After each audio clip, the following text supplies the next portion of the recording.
My name's Adam, but most people in the country world know me as Adam the Dancing Cowboy. I'm the resident DJ and dance instructor at the Rodeo Club in San Jose. This is our very first interview here on Blab, so I'm pretty excited just to use the platform and to start some interviews with my favorite country singers. So you can log in using your Twitter account next time if you want to join us on Blab. And with that said, I'm excited to talk with a local gal. She's from Antioch, and according to her, she started singing before she could talk. And she currently tours all sorts of Bay Area bars, playing her music, her own music, as well as some really great covers. She's opened for Clay Walker, 1,000 Horses, and most recently Drake White over at the Rodeo Club. So I'm very excited to welcome Toree McGee. Yeah, we had a fun time getting onto the system, right? Oh yeah. It's been like what, a 2-day process? Yeah.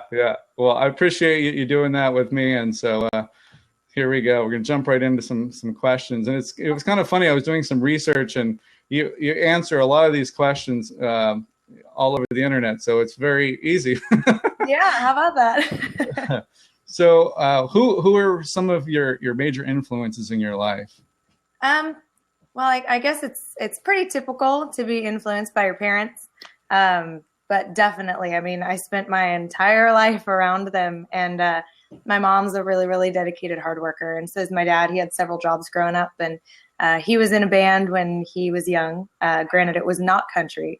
He was in a like heavy rock band. He was the singer. Nice. And his parents were in a traveling gospel quartet. And so I guess the musical singing talent just kind of trickles down the bloodline. You got some great genealogy there. Yeah, definitely. So since I already knew that, I came up with a follow-up question. Oh, okay. Which is, what song did your parents sing you to sleep with when you were young? So, for example, my dad, he was not a great singer, but he did sing 99 Bottles of Beer on the Wall. And, like a charm, by the time we got down into the 70 bottles of beer, I was passed out. Yeah. Well, my parents didn't sing that one to me, although I remember one time we were on a road trip and my sister and I thought it'd be fun to try to do that one. And my dad was like, I'll pull this collar over right now if you guys don't shut up. But as far as a song to sing me to sleep, my family had lots of really weird nursery rhymes and songs that they did. Like, kind of, if you think about it, they're very morbid. Like, a lot of them were just not good. Hey, it's not like 99 Bottles of Beer is a great one. So, well, no, I mean, I was raised in a bar, so it's really not surprising that we had ones about like, crocodiles eating people and stuff. But that was one of them. But I think the main one was actually a nice one, and it was Mr. Moon. Mr. Moon, you're out too soon. The sun is still in the sky. Go back to your bed and cover up your head and wait till the day goes by. Just a little short one. Wow, you still remember it too. That's pretty good. I do.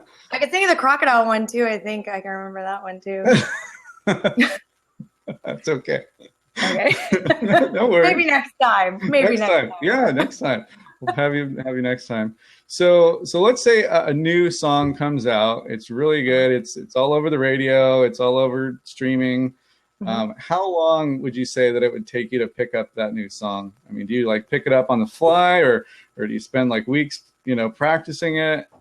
Somewhere in between. After maybe 3 times listening to it all the way through, I'll definitely have the melody line and stuff down. And then after that, it's just kind of memorizing the lyrics and stuff, which shouldn't take too long, maybe just a couple hours a day, like for 2 days, 3 days, and I'll have it nailed.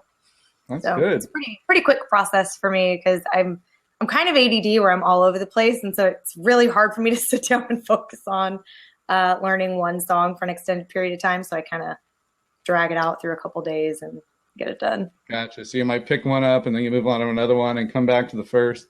Yeah. I think like a lot of it's just through osmosis. I'll sleep and be like, yes, this is the one. I'm learning it as I'm sleeping. Play it on your phone or whatever over and over again. There you go.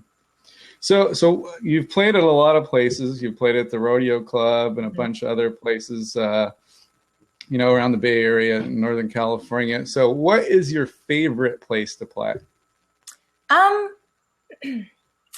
It's super hard to pick. I think the places that I like to play the most are the ones where people are there specifically for the music. We play a lot of places where it can be a bar scene or they serve food there. And so people will be there for an array of reasons. But places like the Rodeo Club, where they specifically go to hear the music, it seems like they're paying the most attention. They're there to have just a great time listening to what it is that you're up there doing. Mm-hmm. And so those have to be my favorite. Good answer. Yeah. It's true. So what would you say is the weirdest venue that you've ever played at? Well, I mean, dive bars are always weird, but they're fun too. So a lot of the really weird ones that I've played have been private parties at like people's houses, where you're set up in a weird place or the people are weird. But probably I don't know that I have a specific one for you. I played an acoustic gig one time where, it was weird and it was cool. And it was for a birthday thing. And so they cut us off in the middle of one of our songs so that they could sing happy birthday. It was super abrupt. I'm like, you could give us warning. We'll still stop. Yeah. Gladly. But they were just shh, stop it. Okay. And then they didn't want us to leave at the end. And they had people upstairs giving massages in the loft area, and those seated massage chairs that were that they have at the mall, and they were like, no, don't go upstairs, they're waiting for you for a massage. And I'm like, this is so weird. I'm so glad that I have my guitar player with me, because this is like a horror movie where they just won't let you go home. That sounds a little creepy. They're definitely weird. It was super weird. But I will tell you this, I was playing in San Francisco one time, and this was definitely the weirdest thing to happen that I wasn't really involved in, but it was just the most awkward, horrible thing. So we had somebody request a romantic song or whatever. And so I'm pretty sure we were doing Just My Imagination by the Temptations. And this guy pulled up a chair into the middle of the dance floor and sat his girlfriend down and sang to her, and she was very uncomfortable. And then he proposed to her, and she said no, and she got up and ran out, and he was just ruined. And there was somebody was there with a camera taking pictures, and they didn't know what to do, and so they followed her out, and it was just and it was in the middle of our song, and we just had to keep playing and be that's some skill to not just stop and say, oh. It was so bad. And then when the song was over, what do you do? We kind of made a joke out of it, but we didn't want to be too brutal. It was just, oh my gosh, it was terrible. That would be horrible. But at least she gave the right answer, I guess. It was clearly worse for both of them than it was for us as the band, but holy cow. Did you ever do any of the radio remotes where you played at a random store? Did you do any of those? No. No, you didn't have to go and do any of those. That was good. No. Those can be pretty entertaining. Yeah. Oh, I'm sure. So, let's see. I'm going to skip the order on this thing. Okay. What would you say is the best piece of advice you could give somebody who's just starting out? They're brand new, they don't have any exposure on the radio, or haven't played in any gigs or anything like that before. What would you say is the best advice for them? Don't do it. No, I'm just kidding. Probably the best advice is just expect everybody to ignore you or say no. Don't go in expecting for the world the second that you start playing. I know that it's a total cliche that you'll hear no 100 times before you hear a yes, but it's in reality, it's probably 1,000 times before you hear somebody kind of on your side. You'll have lots of local people that meet you and like you and all that stuff. But as far as the business side of things, it's super brutal. just super brutal. And so don't get discouraged, use that emotion and translate it into a positive to just keep on going. It's tough. It's tough out there. Yeah, I can imagine. Yeah, be prepared. Be prepared. Funnel all those emotions into being better, practicing harder. Yeah, absolutely. Picking up the new songs, getting the next gig, or getting the first gig for that matter. Yeah. Just put it into writing. If you're not a writer, just put it into your performance. Put it somewhere except for in yourself to make you sad. There you go. Let's see. Again, I'm going to jump to the lightning round. It's much shorter than I had estimated previously. Okay, so really quick, 4 questions. You have to pick whichever one you like best right away. Oh, no hesitations. So wait, are you going to read them all at once and then I pick No. Oh. I read one, you answer it. Oh, okay. Dogs or cats? Dogs. Pizza or Mexican food? Mexican food. Let's see, Stagecoach or Coachella? Stagecoach. And last but not least, In-N-Out or Five Guys? In-N-Out, 100%. Although I will put a disclaimer that I don't eat meat. So I know. Well, here's the thing, okay? I'm a pescatarian, not a vegetarian, so I eat seafood. Yeah, fish. Yeah, fish and sea-dwelling creatures. Crustaceans and clams and all that stuff, yeah. Mm-hmm. But so I don't know if that, had I been a meat eater, I don't know if that would make a difference in my choice of Five Guys versus In-N-Out. But In-N-Out makes a really mean grilled cheese. So, have you ever had a burger from either of those places? No. Wow. Yeah, I was a vegetarian for almost my entire life, and then I switched to pescatarianism because Mark yelled at me all the time about the whole iron and deficiencies, protein thing. Yeah. You kind of have to eat some protein. Yeah. I mean, there's lots of plant protein and and legumes and things. I don't think it's the same. So, like I said, random facts you would never find anywhere else. Here on Interviews with Country Artists, and our first one, Toree McGee. Hey, I love myself some fish. I eat salmon I think I've had it at least twice this week already. So sushi is the bomb for me. It's my weak spot. Let's see. So, what show are you excited about? Like the upcoming shows, which ones are you excited about? I've got a couple. So what's coming up this weekend? Okay, so this weekend we are at Sawston Livermore on Friday. And that's usually always a good crowd there. They're fun and we get some dancers and all that stuff in there. So that's coming up. And then we're at Broken Spoke the following weekend. We have some other stuff going on, but I don't know because I don't have my calendar up. But I know for sure that those are coming in the next 2 weeks. But ones that I'm really excited about are in June. Yes. Yeah, June. I will be doing a show in the UK, which is super cool. Yeah, I know. The Air Force actually got a hold of me and they asked if I would be willing to do a show for our troops that are stationed out in the Mildenhall base near Cambridge, just an hour and some change outside of London. And I was like, yeah, cool. Of course I'll do that. So I'm looking forward to that. And then the day after we get back, I'm going to be super duper jet lagged, but it's going to be awesome because we came back specifically to do the Dancing on the Avenue in Willow Glen that you are going to be at as well. Yes, this is true. I will be there. And that one was a super fun one last year. We had a really good crowd, tons of people, really good feedback. And so it's only going to be better this year with you teaching line dancing in between our sets. So I'm really looking forward to it. Yes, I am pretty excited. I have been to Dancing on the Avenue, I want to say twice before as a dancer. It was on the other stage, so I'm pretty excited to be on the live music stage this time. The stage is better.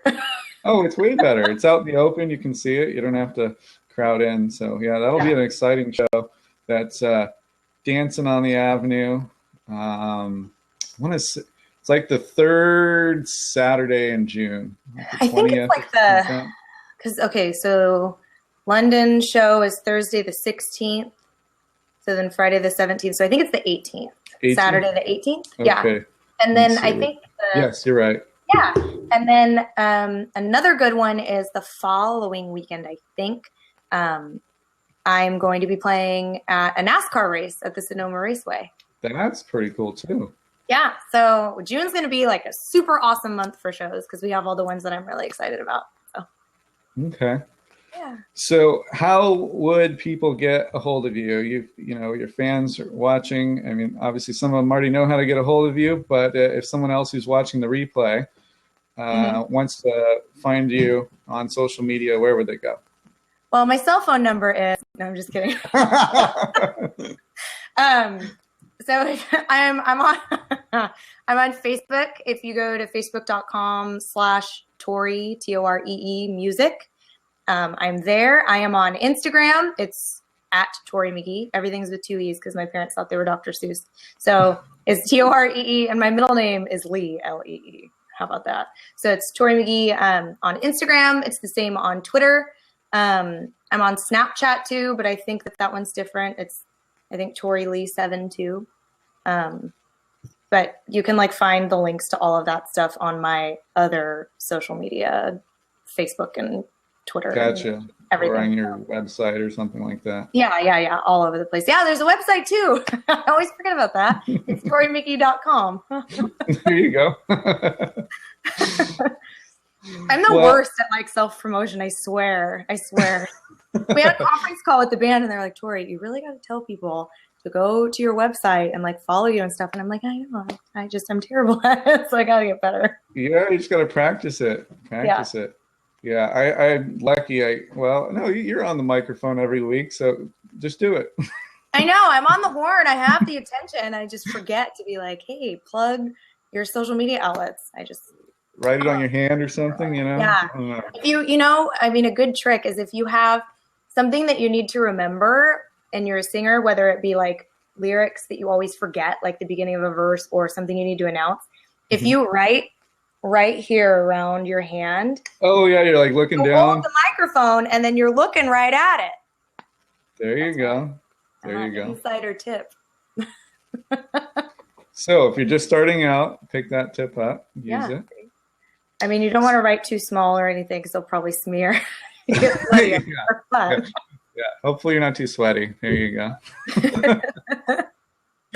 Well, thank you for being our first guinea pig, the interviewee. So I really appreciate that. Absolutely. Thanks for having me. And for everybody who's watching now or on the replay, I do want to thank you for watching. The next one we're going to have is next Tuesday, same time, 7 o'clock. We're going to be interviewing Ryan Scripps, another local artist. So that'll be pretty exciting. And please do go share dancingcowboy.com/interviews with all your friends. You'll see all the upcoming ones, as well as I'll have links to the replays for the previous ones. So that'll be something that I'll do there. And you can also subscribe to my blabs. I don't really have anything else that I do other than these interviews, so you're not going to get random like conversations with Adam. So if you want to subscribe to my my blab, my Twitter is at ask4 and then Adam. Somebody's squatting on my dancing cowboy. I'm kind of annoyed, but anyways, that's a random side note I should have saved for after the buzzer. But anyways, so so you can subscribe. We'd love to have you next time, and just bigger and better things. Lots of people coming in for interviews, I hope. So that's my goal. So I appreciate you being the first one, and we'll definitely have you on. I hope cross my fingers when you're really famous in Nashville, you'll come back and do another one. Oh, I promise I will. There you go. So thank you very much, everyone, and y'all have a great evening. Cool. Thanks, Adam.